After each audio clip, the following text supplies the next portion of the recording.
Assalamualaikum warahmatullahi wabarakatuh. Di sini kami akan memaparkan progres proyek akhir AI kami mengenai sistem deteksi penipuan pada transaksi keuangan dengan menerapkan machine learning KNN, left bias, dan random forest. Pertama-tama, perkenalkan anggota kelompok kami. Yang pertama ada Muhammad Alif Mabubi dengan NIM akhir 031, lalu ada Fardania Haziratul Zau dengan NIM akhir 045, dan saya sendiri Bernika Olivia Zulifani dengan NIM terakhir 176.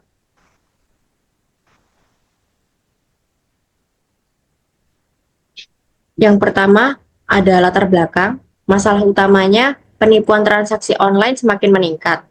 Ketidakseimbangan data, sistem deteksi tradisional kurang adaptif. Lalu ada pendekatan solusi dengan kombinasi algoritma KNN, Net Bias, dan Random Forest. KNN mendeteksi berbasis kedekatan pola, Net Bias efisien untuk data yang tidak seimbang, Random Forest gabungan pohon putusan untuk hasil klasifikasi yang lebih kuat dan robust.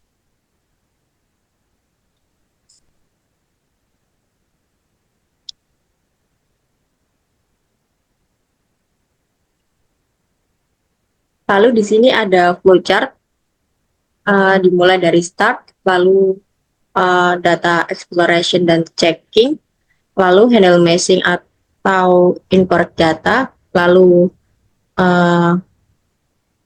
melalui preprocessing, selanjutnya ada kategori data encoding, lalu ada smooth dengan result balance data, lalu train test split, lalu ada modeling train, lalu model evaluation, dan berakhir.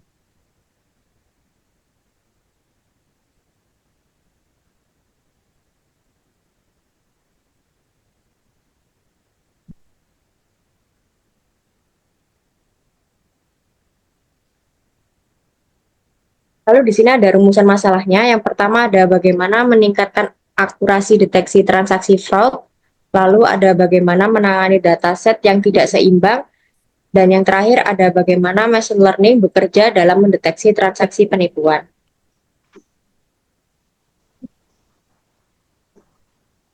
Untuk tujuan penelitiannya sendiri adalah untuk yang pertama, untuk mengembangkan sistem berbasis KNN, Knife Bayes, dan Random Forest. Yang kedua adalah meningkatkan kemampuan deteksi pada dataset yang tidak seimbang. Yang ketiga adalah membangun sistem real-time untuk volume data besar. Dan yang terakhir adalah untuk menghasilkan model yang adaptif dengan pola penipuan yang berkembang.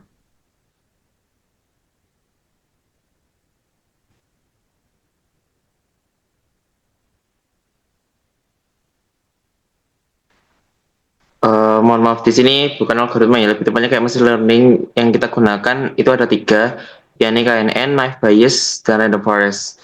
Dimana untuk KNN sendiri, prinsip kerjanya itu adalah dia mengklasifikasikan transaksi baru dengan berdasarkan kedekatan dengan transaksi-transaksi lain dalam data latih.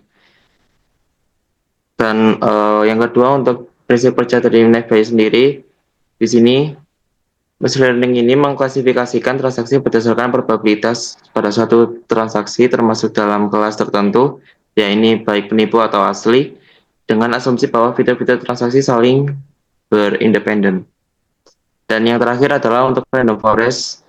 Di sini untuk prinsip kerja dari random forest sendiri adalah dengan membangun banyak decision tree dengan berdasarkan fitur-fitur transaksi, di mana setiap tree-nya akan memberikan prediksi dan prediksi akhir ditentukan dengan berdasarkan voting mayoritas dari semua tree. Dan metode ini dapat meningkatkan akurasi dan mengurangi overfitting.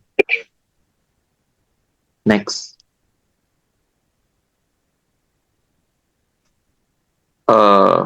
Untuk datasetnya sendiri, kita ambil dari dengan sumber dataset dari dataset credit card transaction fraud detection yang dihasilkan oleh Sparkov Data Generation. Untuk karakteristik dataset yang kita gunakan itu berperiode pada bulan Januari 2019 hingga bulan Desember tahun 2020, di mana dataset yang kita gunakan di sini itu ada dua jenis data CSV ya. Ini yang pertama data train, yang kedua adalah data test. Di mana data train ini berjumlah 1.048.576 data yang terindikasi, di mana transaksi normalnya di sini berjumlah 1.042.569 dan untuk penipuannya sebesar 6.006. Dan yang kedua untuk data tes CSV-nya sendiri itu bertotal 557.720 data dengan terindikasi transaksi normalnya sebesar 553.574 dan untuk transaksi penipuannya sebesar 2.145. Dan di sini kedua file CSV ini, dataset yang kita gunakan itu memiliki fitur yang sama pada kedua dataset ini, ya. Ini ada trans date, trans time, kemudian ada CC-num, ada merchant, kemudian ada kategori, ada amount, kemudian ada first, last, gender, street, city, state, zip, late, long, city, pop, job, job, transnum, unique time, merge late, merge long, dan yang terakhir adalah is fraud. Next. Dan ini adalah contoh bukti output dari train dataset yang kita gunakan. Next.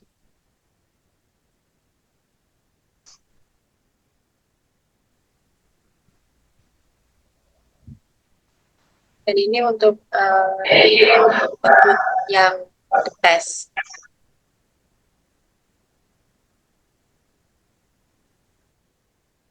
Lalu untuk selanjutnya itu progres kemajuan yang telah kita lakukan itu, yang pertama kita sudah melakukan eksplorasi data dan pengecekan data, lalu label data divisualisasikan untuk melihat ketidakseimbangannya dan dilakukan proses smooth, lalu processing juga dan dilakukan data splitting menjadi data test dan data training, lalu melakukan penerapan model dengan KNN, random forest, dan naive Bayes, dan menghitung nilai ROC curve pada setiap modelnya. Lalu yang terakhir, kami juga sudah melakukan perbandingan hasil dari ketiga model yang telah dilakukan. Next. Lalu yang terakhir yaitu kesimpulan. Yang pertama, gabungan KNN dan naive Bayes memberikan hasil akurasi lebih baik dibandingkan random forest. Yang kedua, dilakukannya smooth itu penting dalam menangani ketidakseimbangan data. Yang ketiga, sistem dapat dikembangkan lebih lanjut untuk real time. Sekian dari kelompok kami. Terima kasih.